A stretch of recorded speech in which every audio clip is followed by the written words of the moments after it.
안녕하세요. 김재환입니다. 2016년 가을 한국 뉴스 메인에는 도널드 트럼프 미국 대통령 후보와 힐러리 클린턴 후보의 일거수일투족이 오르내렸습니다. 우리가 머나먼 미국 땅의 대통령 후보가 어떤 말을 했는지, 어떤 공약을 내걸었는지 왜 집중했을까요? 한국 국민도 국제사회라는 큰 무대 위에서 살아가고 있기 때문입니다. 국가들이 서로 유기적으로 연결되어 끊임없는 협력을 통해 공동의 이익을 추구하는 것이 오늘날 국제사회의 질서입니다. 한 나라의 수장이 누가 되는지, 또 그 사람은 우리나라에 대해 어떤 정책을 펼치는지가 굉장히 중요해졌습니다. 그렇지만 여러분도 잘 알다시피 모든 일이 원만히 합의되는 것은 아닙니다. 자연스럽게 우호적인 국가와 적대적인 국가가 구분되고 거기에 따라 많은 정책들이 왔다 갔다 하는 것이 실상입니다.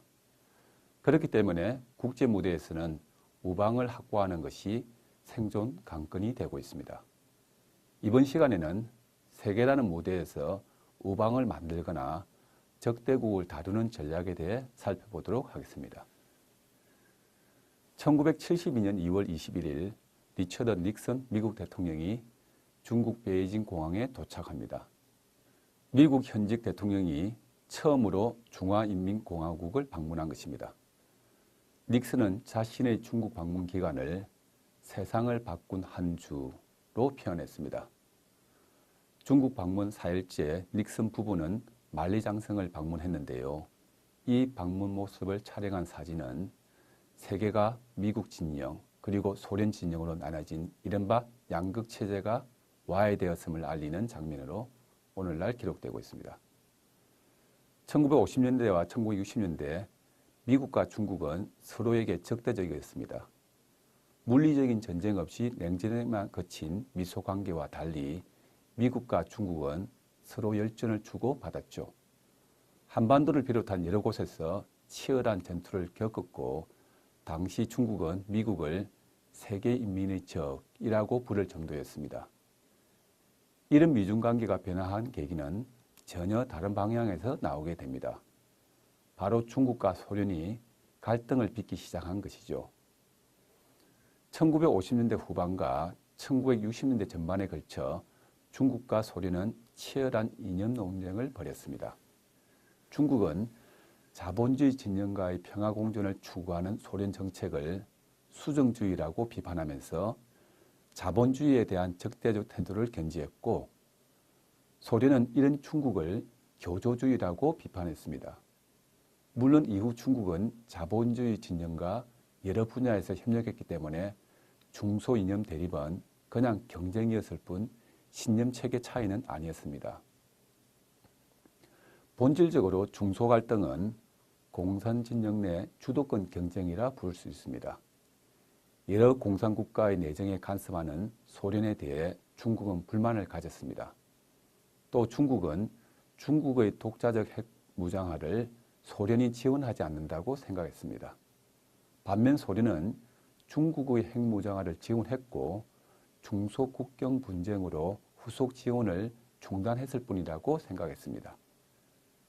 소련이 더 이상 우호적 지원국이 아니다는 중국의 인식, 그리고 협의 없이 독자적으로 행동하는 중국을 견제해야 한다는 소련의 인식이 갈등의 도화선이 되었습니다.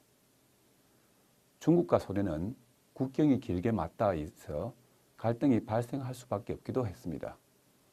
1969년 중국과 소련 사이에 흐르는 우수리 강에서 발생한 무력 충돌이 그런 예인데요.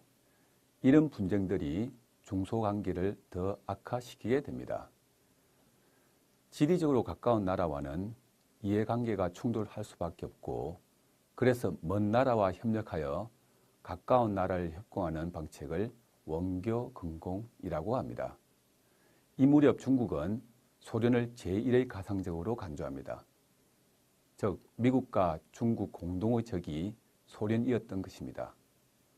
공동의 적을 갖게 되면 서로 가까워지는 게 당연하겠죠. 미중 교류의 출발은 이른바 핑퐁 외교였습니다. 1971년 봄 일본 나고야 세계 탁구 선수권 대회에 참가한 미국 선수단은 중국의 초청을 받아 대회 직후 중국을 방문합니다. 선수단 방문에 이어 헨리 키신저 미국 안보보좌관이 중국을 방문하여 여러 협상을 진행했습니다. 닉슨이 중국을 방문한 이듬해 2월, 미국과 중국은 공동선언문을 발표했습니다. 공동선언문에서 미국과 중국은 자국을 포함한 어느 누구도 아시아 태평양 지역의 패권을 추구해서는 안 된다고 천명합니다. 그렇다고 중국과 미국이 소련을 공개적으로 적대시하지는 않았습니다.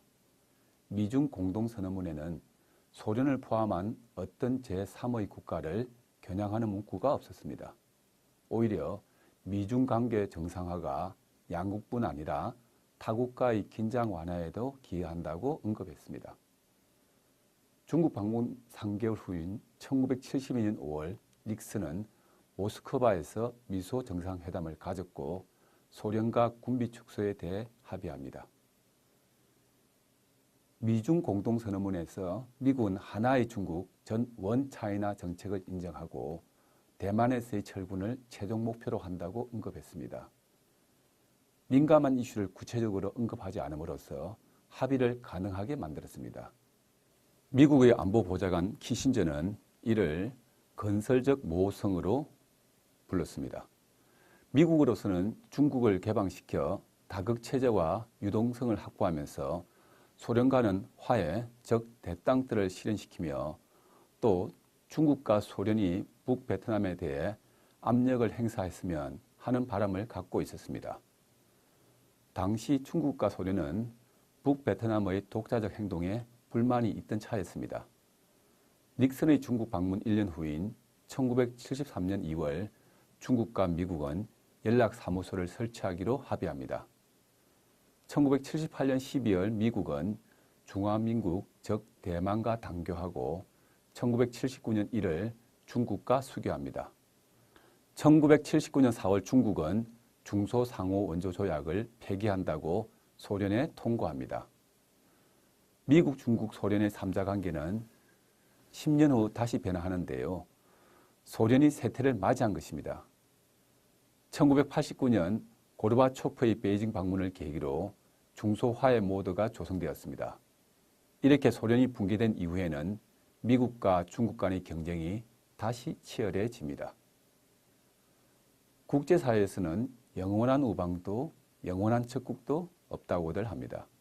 그만큼 국제관계가 유동적이라는 것인데요. 그러한 국제관계의 우적관계 전개에는 중요하게 작용하는 요인 하나가 바로 제3국과의 관계입니다. 1972년 닉슨의 중국 방문은 한반도에도 영향을 미칩니다. 최초의 남북회담으로 남북관계 개선과 통일문제 협의를 이끌어낸 1972년 7.4 공동성명은 그해 미중 공동선언과 미소 공동선언에서 파생된 측면이 강합니다. 또 시간을 거슬러 1880년 조선에서도 주변 강대국가의 관계에 대해 고민이 있었습니다. 제2차 수신사로 일본에 간 김홍집이 사이 조선 책략을 조선으로 가져옵니다. 주일 청나라 공사관의 황준원이 작성했다는 사이 조선 책략에는 러시아가 조선까지 탐하고 있으니 조선이 이를 방지하기 위해서는 중국과 친해지고 일본과 좋은 관계를 맺고 미국과는 연합을 도모해야 한다는 친중, 결일, 연미의 내용이 있었습니다. 조선 국내에서는 이에 반대하는 위정척사론이 거세게 등장하여 바로 정책으로 연결되지는 못했습니다. 역사는 반복되기 마련입니다. 지금 벌어지고 있는 위기 상황을 풀어갈 실마리를 지나간 사건에서 찾을 수도 있습니다. 계속되는 북한의 도발적 행동, 남한의 사드 배치, 이에 대한 중국의 반응 등 우리나라를 둘러싼 일련의 국제 정세들에 우리는 어떤 대책을 마련해야 할까요? 관계의 유동성이 가진 원리를 잘 파악하여 난국을 타개할 전략이 그 어느 때보다 절실합니다. 감사합니다.